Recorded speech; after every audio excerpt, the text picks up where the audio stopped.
Do you want your customers' text to come out perfectly formatted? Today, I'm gonna be walking you to a new feature that we just add to the design studio. It's called Between Characters and Between Words. This lets you automatically format your customers' text. No extra step for them, no manual work for you.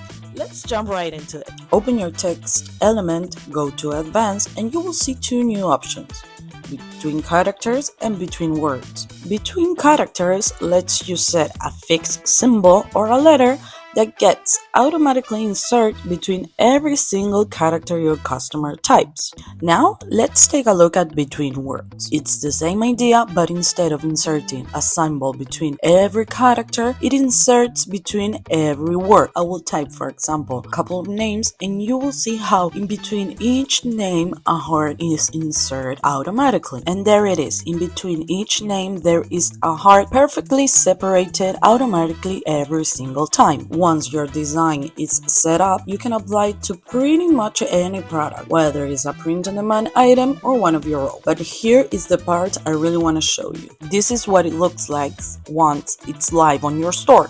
They just type their names like they normally would, and the formatting appears automatically. And once they complete the purchases, Customily generates the print-ready file automatically with the formatting already applied. You don't have to touch a thing on your end. And that's it. Two small settings that will save you and your customers a lot of manual formatting. Go try it out on your own text elements and let us know what you will build with. See you in the next tutorial.